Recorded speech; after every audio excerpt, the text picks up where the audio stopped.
Assalamualaikum warahmatullahi wabarakatuh. Salam sejahtera untuk kita semua.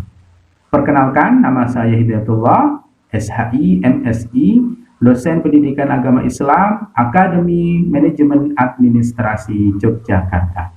Pada kesempatan kali ini saya akan menjelaskan tentang PDD UKT TPT bidang pengajaran pada mata kuliah yang saya ampu. Pada mata kuliah yang saya ampu, yakni pendidikan agama Islam, ada 3 pendekatan yang saya lakukan. Yang pertama adalah delivery system, yaitu bagaimana saya membawakan mata kuliah ini pada kelas yang saya ampu. Yang kedua adalah interaksi sistem, yaitu bagaimana hubungan saya dengan mahasiswa yang saya ampu pada mata kuliah pendidikan agama Islam. Dan yang ketiga adalah assessment system, yaitu evaluasi kinerja mahasiswa dalam perkuliahan pendidikan agama Islam yang saya gunakan. Untuk lebih jelasnya, kita ikuti pada video berikut ini.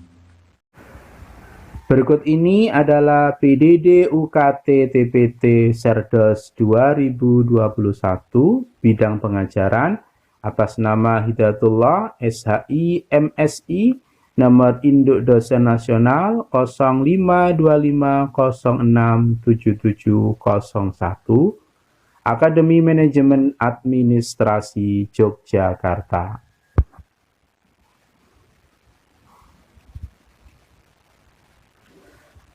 Nama mata kuliah Pendidikan Agama Islam, jurusan program studi Ilmu Manajemen.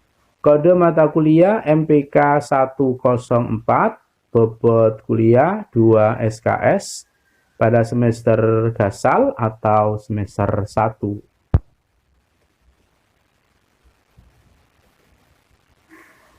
Deskripsi mata kuliah. Perkuliahan ini merupakan studi mengenai pendidikan agama Islam dalam berbagai aspek kehidupan. Perkuliahan ini menawarkan kepada mahasiswa untuk memahami dan mendalami esensi agama Islam dengan cara menganalisis isi buku-buku dan juga menggunakan penalaran serta pengalaman empiris dalam melaksanakan perintah Allah Subhanahu wa Ta'ala dan menghambakan kepada Allah Subhanahu wa Ta'ala yang dihubungkan dengan kegiatan nyata dalam kehidupan sehari-hari.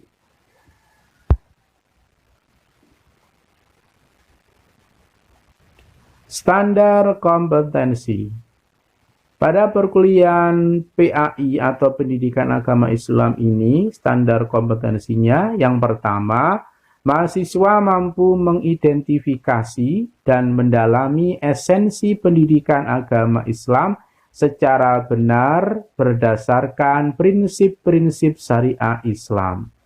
Yang kedua adalah memahami, menerapkan, menganalisis, mengevaluasi, dan menciptakan pengetahuan faktual, konseptual, prosedural, dan metakognitif terkait berbagai isu kemanusiaan, kebangsaan, kenegaraan, dan peradaban dengan menggunakan wawasan keislaman yang rahmatan lil alamin.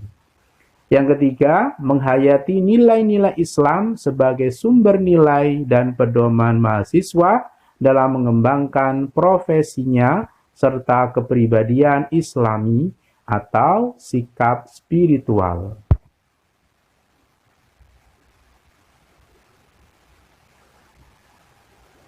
Sistem evaluasi dalam perkuliahan ini yaitu yang pertama keaktifan 10%.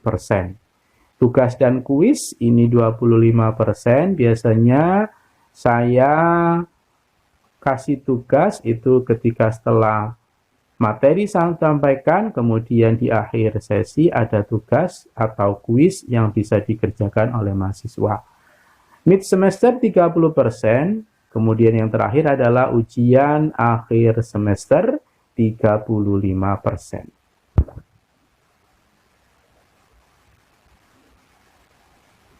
Metode perkuliahan pendidikan agama Islam yang pertama, 1 ceramah. Ini disampaikan oleh dosen pada pertemuan 1 sampai dengan pertemuan ke-7 ini semuanya disampaikan oleh dosen yang bersangkutan dengan diakhiri dengan kuis, namun sebelumnya ada problem solving di tengah-tengah perkuliahan. Apa yang dirasakan dan yang ditangkap oleh mahasiswa kita bahas dalam diskusi kelas bersama-sama. Yang kedua adalah problem solving. Problem solving ini adalah respon dari mahasiswa ataupun daya tangkap dari peserta didik. Kita akan pecahkan bersama-sama dalam sebuah metode problem solving ini. Yang ketiga, penugasan membuat paper. Membuat paper ini biasanya saya lakukan ketika pertemuan setelah UTS, ada tugas membuat paper. Kuis ini biasanya saya kasih atau saya berikan ketika mereka sudah selesai mengikuti perkuliahan dari saya, kemudian saya ingin tahu, mengevaluasi sejauh mana mereka mahasiswa itu memahami, menangkap apa yang saya sampaikan dari kuis yang saya berikan setiap selesai perkuliahan. Kemudian ada penugasan video. Ini adalah penugasan untuk membuat video dari mahasiswa, sejauh mana kreativitas mahasiswa dalam menyampaikan materi yang ia dapatkan dalam perkuliahan dalam sebuah format video. Yang ketiga adalah resume. Resume ini biasanya salah satu buku atau dari paper ataupun dari artikel yang ada di jurnal. Saya ingin mengetahui sejauh mana daya tangkap mahasiswa terhadap paper ataupun jurnal yang disampaikan ketika dalam perkuliahan. Yang keempat adalah presentasi kelompok. Ini biasanya dilaksanakan setelah ujian tengah semester sampai akhir semester. Setiap kelompok mempresentasikan makalahnya atau PPT-nya di kelas. Kalau dalam masa-masa pandemi ini biasanya kita menggunakan lewat Google Meet ataupun WA Group dengan menggunakan fasilitas voice note. Nah, dalam presentasi kelompok ini ada yang menarik, jadi semuanya dikerjakan oleh mahasiswa, kemudian dari presentasi itu dievaluasi dan dinilai sendiri oleh mahasiswa yang bersangkutan, kelompok lain, ataupun peserta lain dalam satu kelas itu dengan mengisi form penilaian presentasi temannya yang bertugas pada saat itu.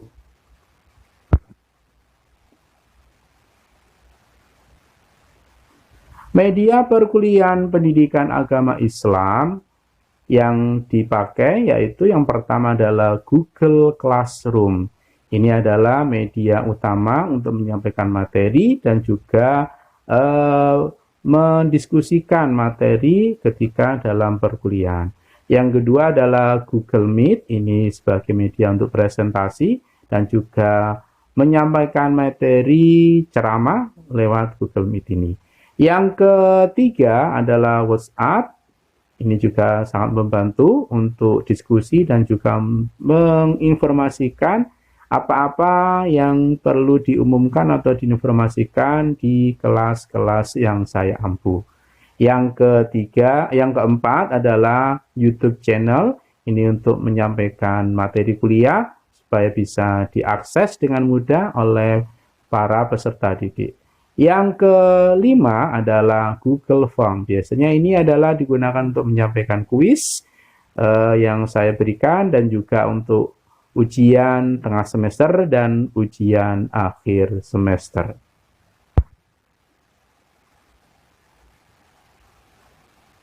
Selanjutnya, berikut ini adalah contoh perkuliahan pendidikan agama Islam yang saya ampu. Selamat menyaksikan. Assalamualaikum warahmatullahi wabarakatuh. Selamat pagi semuanya. Selamat berjumpa kembali kita dalam perkuliahan pendidikan agama Islam. Bagaimana kabarnya hari ini? Sehat semuanya kan? Ya. Baik, hari ini sebelum kita melaksanakan perkuliahan pada hari ini, kita awali dengan doa terlebih dahulu. Mudah-mudahan diberikan kelancaran, keberkahan dan kemanfaatan. Berdoa dimulai. Baik, hari ini kita akan belajar tentang pendidikan agama Islam. Pertemuan yang kedua ini kita akan membahas tentang Dinul Islam. Ada yang tahu apa itu Dinul Islam? Mungkin barangkali ada yang sudah pernah belajar tentang Dinul Islam di SMA, SMK atau di Madrasah Aliyah. Ya, silakan. Ya, jadi yang dimaksud dengan Dinul Islam yaitu secara bahasa Arab ad-din yang berarti agama, sedangkan dalam Al-Quran kata ad-din mempunyai arti yang berbeda-beda. Jadi kata ad-din sendiri di dalam Al-Quran itu punya berbagai macam makna ya. Yang pertama adalah ad-din berarti agama. Dalam surat Al-Fatah ayat 28 disebutkan, dialah yang mengutus Rasulnya dengan membawa petunjuk dan agama yang hak agar dimenangkannya terhadap semua agama, dan cukuplah Allah sebagai saksi. Walladzi arsala rasulahu bil huda wa dinil haq liyudhhirahu 'ala dini kulli wa kafa billahi syahida.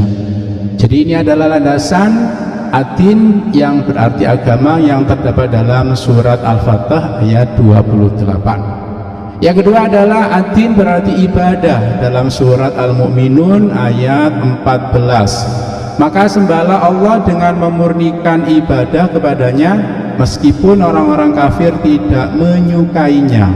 Fad'ullaha mukhlishina lahuddin walau karihal kafirun.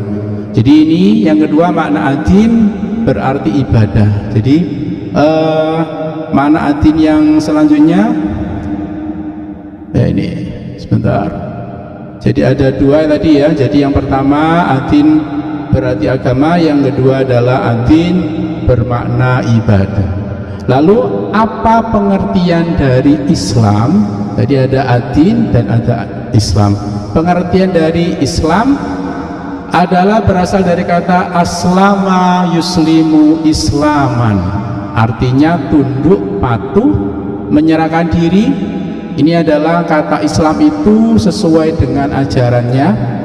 Orang yang memasuki agama Islam itu diharapkan dia harus tunduk, patuh dan pasrah terhadap aturan yang ada di dalam agama Islam. Kata Islam terambil dari kata dasar salama atau salima yang artinya selamat, sejahtera, tidak cacat, tidak tercela. Dari akar kata salama itu juga terbentuk kata salmun atau silmun yang artinya damai, patuh dan menyerahkan diri. Jadi kata Islam itu dari kata aslama ini mempunyai banyak pengertian atau banyak makna. Yang pertama adalah tunduk tadi, berpasrah diri, dan yang selanjutnya adalah selamat. Jadi orang yang memeluk agama Islam itu berarti dia menyelamatkan dirinya, kehidupannya, baik kehidupan yang ada di dunia, apalagi untuk kehidupan yang ada di akhirat. Sebelum saya lanjutkan, ada pertanyaan dari kalian? Ya, nanti kita diskusikan bersama. Kalaupun tidak ada, saya lanjutkan. Selanjutnya, kata tersebut din dan Islam bila digabungkan menjadi dinul Islam, yang biasa juga dipakai istilah agama Islam.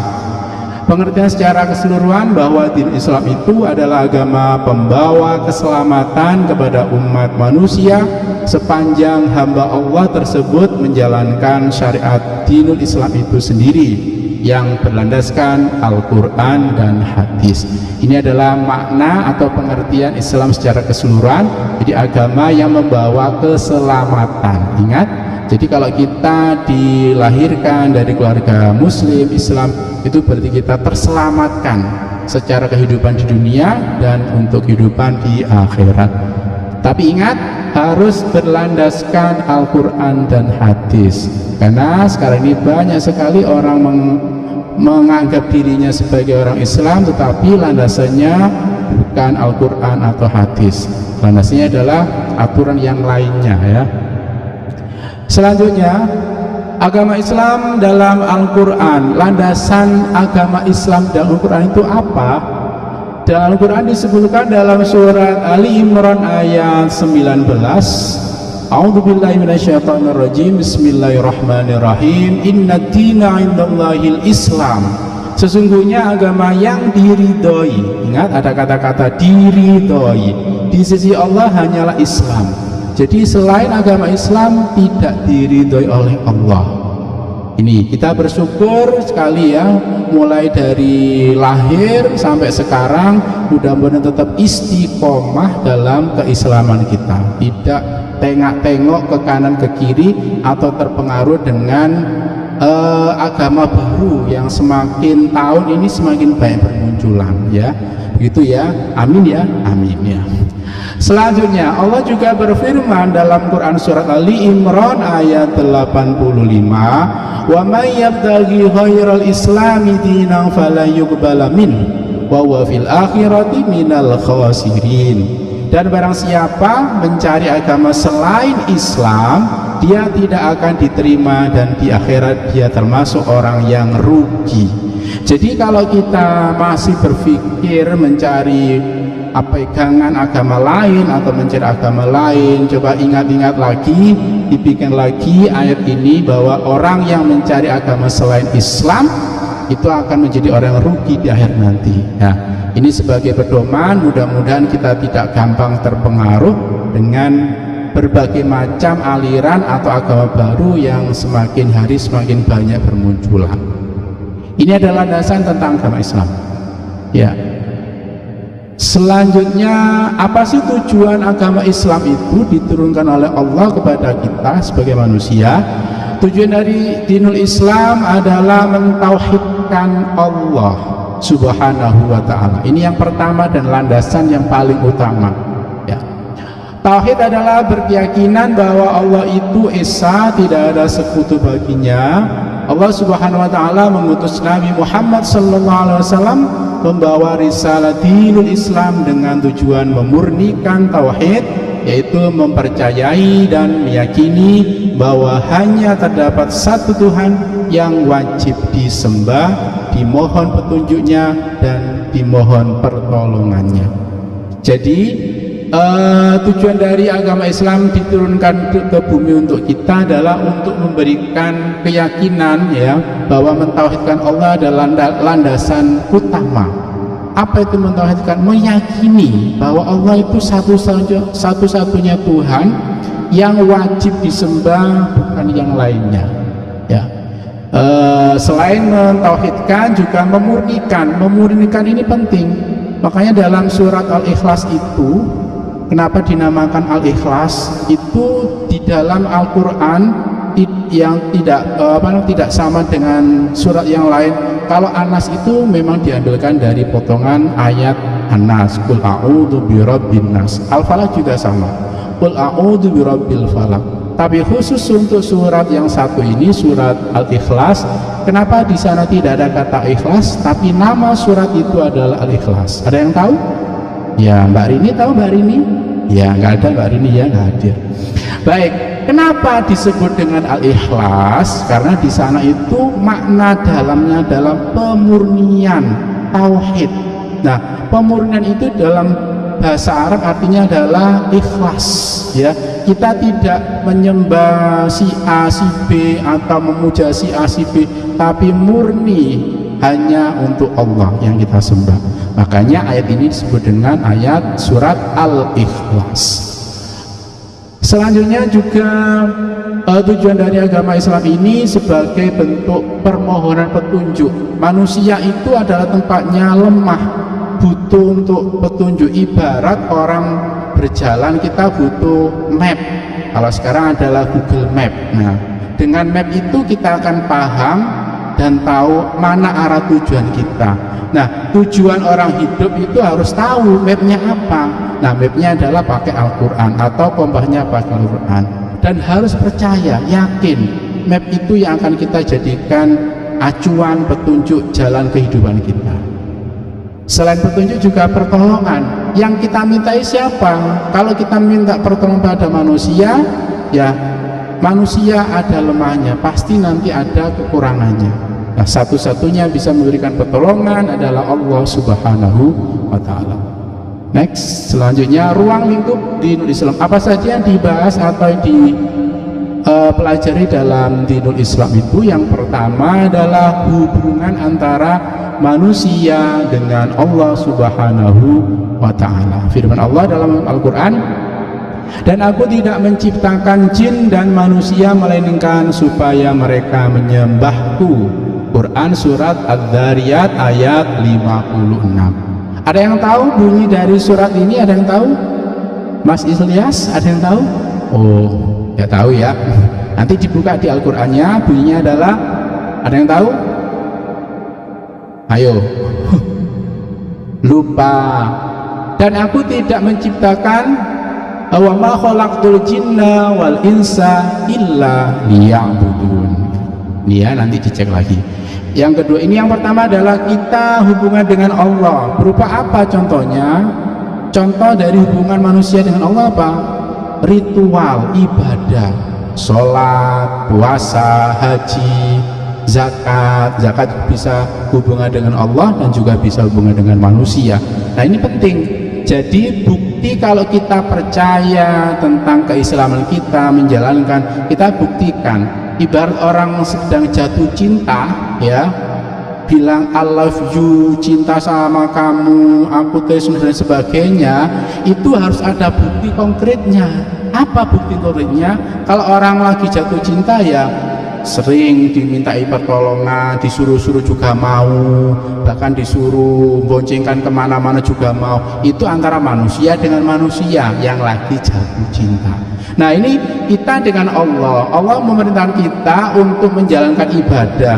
Nah, ibadah yang kita lakukan adalah bentuk manifestasi, bukti iman kita pada Allah. Kita termasuk orang percaya atau hanya sekedar di lisan saja? Kalau kita hanya di lisan saja, ya Islamnya hanya Islam di lisan dan di KTP.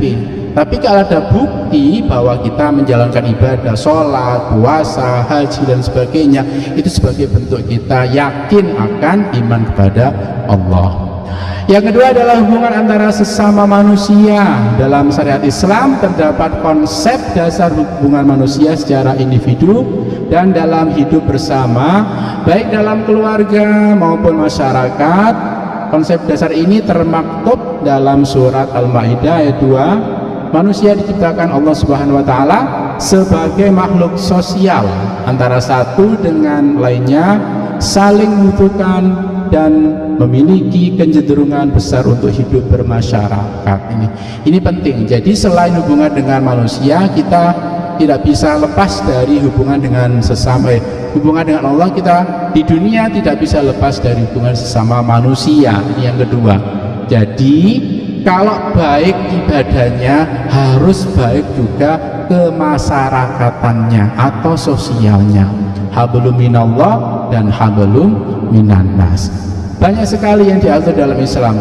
Di antaranya adalah hubungan dalam keluarga, antar suami istri, ayah ke anak atau ibu ke anaknya dan sebagainya. Itu harus ada acuan nilai-nilai Islam. Bagaimana seorang istri menghormati suami, bagaimana anak berbakti menghormati bapak ibu dan sebagainya. Itu semuanya diatur dalam ad-dinul Islam, dan seterusnya dan seterusnya. Yang nomor 3 adalah hubungan antara manusia dengan alam sekitar. Allah Subhanahu wa Ta'ala memerintahkan dalam surat Al-Qasas ayat 77 agar manusia selalu berbuat baik kepada dirinya dan memperlakukan dengan baik segala sesuatu yang ada di muka bumi, langit dan segala sesuatu yang ada pada hakikatnya diciptakan Allah untuk kepentingan manusia, agar semua potensi alam dapat dimanfaatkan dengan cara yang baik, dengan memperhatikan keseimbangan agar tidak terjadi dampak negatif setelah pemanfaatannya Alam harus dilestarikan, diolah, dicegah dan sebagainya. Nah, ini bisa dilihat, dicek dalam surat Luqman ayat 20 dan surat Hud ayat 61. Ini maksudnya apa? Selain hubungan dengan manusia, hubungan dengan Allah, Islam juga mengatur hubungan dengan alam sekitar. Mungkin kalian juga pernah belajar tentang fikih toharoh ya. Fikih toharoh di sana itu ada adab tentang buang air ya. Buang air itu kalau dalam tata cara Islam itu tidak boleh buang air di bawah pohon yang sedang berbuah. Nah, ini menarik. Kenapa? Ternyata di sana mengandung pelajaran bahwa seandainya pohon yang berbuah itu ada yang jatuh dan bisa dikonsumsi, itu masih bisa dimanfaatkan karena tidak terkena barang najis. Tetapi seandainya itu dikencingi atau bahkan diberai, nah ini yang biasa berak di bawah pohon ini ya, tolong jangan diteruskan ya, itu nanti akan mengakibatkan buah yang jatuh menjadi mubadzir, kena barang najis. Satu. Yang kedua juga ada dalam fikih harus juga kita dilarang berkencing atau membuang air kecil di lubang-lubang ada di tanah. Kenapa Islam menarik di sini? Karena di dalam lubang tanah itu di sana ada kehidupan. Barangkali ada semut atau ada ular atau ada kalajengking dan sebagainya. Binatang-binatang yang hidupnya dan rumahnya ada di bawah tanah itu dalam agama Islam tetap dijaga, tidak boleh disakiti terus dikencingi. Itu termasuk zalim dan bisa menjadi bahaya ya. Karena binatang juga perlu hidup tenang ya, tidak pesing kencingi tadi itu ya. Ini adalah hubungan antara manusia dengan alam. Makanya kita sebagai manusia wajib ya untuk mengolah, menjaga supaya alam ini tetap lestari, tetap terjaga tanpa ada yang memanfaatkan dengan sebesar-besarnya tanpa mengindahkan kelestariannya. Kita lanjutkan ciri-ciri dinul Islam. Oke, baik. Sebelum saya lanjutkan, ada yang bertanya tentang materi yang dari awal sampai ke sini? Kalau tidak ada, saya lanjutkan. Ciri yang pertama adalah dinul Islam sebagai agama fitrah. Apa itu fitrah? Ada yang tahu? Ya, Mbak Rizka? Iya, pintar sekali. Fitrah itu adalah hakiki, artinya wataki dan asli dari tiap-tiap manusia. Agama Islam merupakan agama yang tidak bertentangan dengan watak gigi setiap manusia, karena pada dasarnya manusia itu diciptakan Allah atas kodrat yang hanif, maksudnya senantiasa memihak kepada kebenaran. Silakan dicek surat Ar-Rum ayat 30. Jadi di dalam manusia itu sebenarnya kita sudah dikasih sinyal oleh Allah untuk selalu condong pada kebenaran. Dalam bahasa agama disebut dengan hanif ya. Jadi kalau ada manusia itu, kita misalkan mau melakukan maksiat, itu secara hati nurani pasti menolak, tapi kok tetap dilakukan maksiat itu, berarti kita itu bertentangan dengan hati nurani kita itu ya. Ini tidak bisa dipungkiri, siapapun, agama apapun, itu pasti yang namanya hati nurani itu tidak bisa dibohongi. Makanya kalau ada sesuatu yang kurang pas atau kita ragu, kita masih bingung, tanyakan pada hatimu. Istafti qalbak, kata Rasulullah begitu. Kalau kamu ragu dengan suatu persoalan, mau melangkah masih ragu, tanyakan hatimu. Nggak perlu cari dalil yang macam-macam. Hati kita bisa menjadi pedoman. Kalau hati kita bilang nggak usah, ya jangan lakukan. Itu adalah sesuatu yang penting. Kita sudah dikasih Allah fitrah ini hanif ya. Baik. Yang selanjutnya, ciri yang selanjutnya, dinul Islam sebagai agama tauhid. Ajaran Allah Subhanahu wa taala yang disebarkan Nabi Muhammad sallallahu alaihi wasallam ini memberikan landasan yang mendasar, yakni membenarkan keyakinan manusia tentang Tuhan yang sebenarnya. Dalam sejarah agama kita tahu bahwa manusia telah banyak yang salah dalam meyakini Tuhan yang seharusnya. Jadi ciri yang kedua adalah Islam sebagai agama tauhid. kita bisa melihat cerita Nabi Ibrahim bagaimana susahnya mencari kebenaran, mencari Tuhan, mulai dari pagi sampai malam. Pagi melihat matahari dianggap Tuhan, Tuhan kok hanya sebentar, begitu masuk malam kok hilang, begitu ketemu bulan bingung lagi apakah ini Tuhan yang sebenarnya, ternyata begitu masuk siang hilang lagi. Nah, ini adalah bagaimana caranya Nabi Ibrahim mencari keyakinan yang ada dalam dirinya, seperti apakah Tuhan sebenarnya. Ternyata dari pengalaman itu bisa kita semakin yakin bahwa segala sesuatu yang masih ada di alam, ya, kok masih bisa punah dan bisa hancur, bisa rusak, itu bukan Tuhan dan tidak bisa dijadikan sebagai referensi. Ya, ini penting. Jadi yang lainnya selain Allah kalau masih bisa rusak berarti bisa kita tinggalkan, bukan dijadikan panutan. Kita lanjutkan.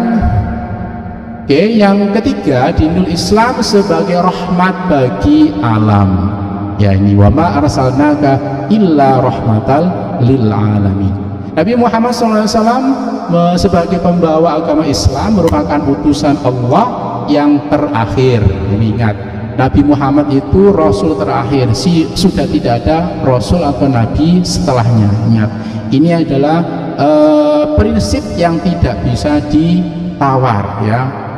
Kalian harus paham bahwa kalau nanti di akhir zaman muncul nabi-nabi baru, wajib untuk ditentang, kalau perlu dipenjarakan. Nah, karena itu penistaan agama. Tugas yang diemban beliau adalah menyampaikan ajaran Islam kepada seluruh umat manusia. Ajaran dinul Islam membicarakan berbagai hal, termasuk pula tentang proses kejadian alam, berbagai keadaan alam, dan berita tentang rahasia alam. Hal ini tidak hanya sekedar untuk diketahui manusia, tetapi juga untuk mendorong manusia sebagai bagaimana menyikapi terhadap alam, sehingga terjadilah keadaan yang harmonis, serasi, dan seimbang. Jadi ini penting. Yang ketiga ini, Islam sebagai rahmat bagi seluruh alam, ya alam manusia, ya alam hewan, ya alam yang di luar manusia. Apa itu? Alam gaib. Jadi kalau kalian itu masih percaya alam gaib, ya, ini penting dan wajib, karena salah satu dari syarat keimanan itu ya iman pada Allah, malaikat, iman pada kita dan sebagainya. Itu semuanya diantaranya adalah ada yang gaib yang tidak tampak. Apa itu? Adanya alam surga dan neraka. Nah itu. Jadi kalau ada orang tidak percaya itu, berarti imannya masih perlu dipertanyakan ini, ya. Baik. Rahmat bagi seluruh alam. Ingat, Islam datang bukan untuk merusak tapi memberikan rahmat bagi semuanya, ya. Jadi penting kalian ketahui bahwa yang namanya Islam itu tidak ada yang salah. Kalau ada orang yang mengatasnamakan diri Islam tapi kelakuannya itu kurang islami, nah yang salah bukan agama Islamnya, mungkin cara pandang penafsirannya tentang agama Islam itu yang perlu diluruskan. Kita lanjutkan. Yang keempat, dinul Islam mendorong manusia untuk maju. Oke, ini penting, ya.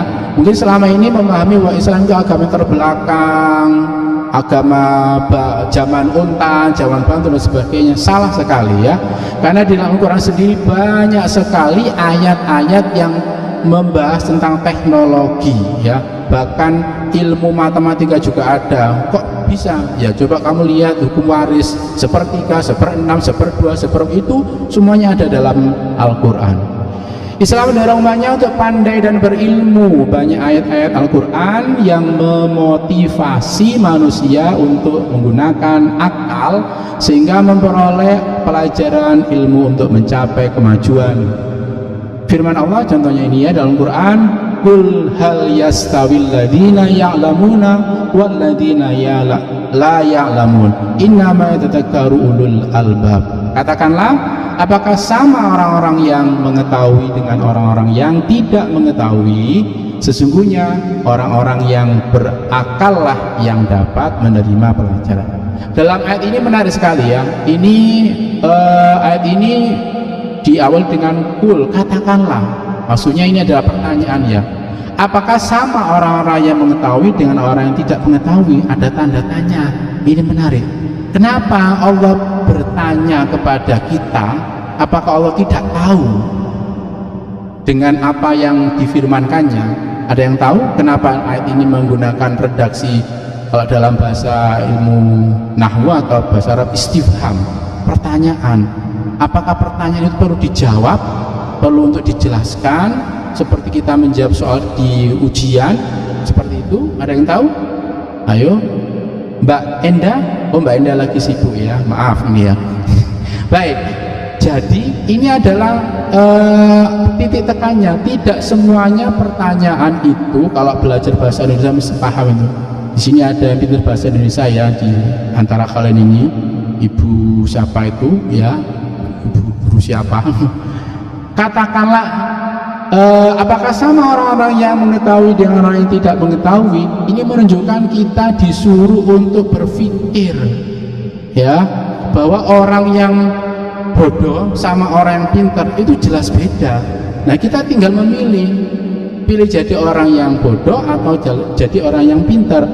Ini adalah sebenarnya menyinggung kita ayat ini dengan pertanyaan, ya. Garis besarnya di situ ya. Kalau kita tidak merasa tersinggung, ya kita ya biasa aja, oh bodoh nggak apa-apa, oh nggak ada yang protes. Nah, itu berarti dia kurang paham dengan sindiran Al-Quran ini. Itu ya. Jadi kalau kita berpikir, itu kita akan menjadi lebih bertambah lagi, dan menjadi orang pintar itu tidak rugi. Ya, mungkin secara materi kita kurang, tapi secara berpikir, keselamatan dan sebagainya kita ada yang bertambah. Di Al-Quran sendiri sudah disebutkan gitu ya, orang yang punya ilmu itu derajatnya itu di bawah orang yang beriman. Ya, makanya iman dan berilmu itu harus sinergi, harus ya iman, beriman ditambah lagi berilmu. Ini penting ya. Kalau kita menambah keilmuan berarti kita meningkatkan derajat kita lebih tinggi lagi dibanding mereka-mereka yang tidak mau mencari ilmu. Baik. Selanjutnya yang kelima, dinul Islam sebagai pedoman hidup. Nah, ini yang penting sekali. Yang dimaksud dengan pedoman hidup di sini adalah pandangan hidup Muslim yang setia kepada Islam tentang berbagai masalah asasi dalam kehidupan manusia yang disimpulkan dari Al-Quran dan As-Sunnah. Oleh karena itu, segala aktivitas seorang Muslim harus selalu mengacu kepada Al-Quran dan hadis, serta mencontoh perilaku Nabi Muhammad SAW. Jadi sebagai orang Islam ya kita jangan setengah-setengah gitu ya. Kalau menjadi orang Islam semuanya harus acuannya adalah acuan agama Islam, termasuk cara hidupnya, cara bekerjanya, cara ibadah, semuanya adalah mengacu pada hukum atau aturan yang ada dalam Islam. Kenapa ini penting? Karena kalau kita mengacu pada aturan yang lainnya, pasti diri kita akan merasa satu, tidak nyaman, dua, pasti kesesat. Jadi ibarat map itu yang sudah kita jadikan acuan, misalkan kita harus menuju jalan ke selatan, mapnya bilang begitu. Karena kita tidak yakin, terus kita mencari jalur sendiri, kita bukan semakin tercerahkan, tapi semakin kebelasuk, tersesat.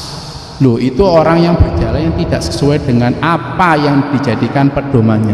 Apalagi ini tujuannya adalah untuk masa depan yang abadi. Apa itu? Akhirat. Makanya harus semakin yakin, semakin beriman, dan semakin kuat, kokoh menjadi orang Islam, dan semakin mencari apa yang tidak diketahui dalam Islam itu untuk dijadikan pedoman hidup sehari-hari dan untuk masa depan kehidupan di akhirat.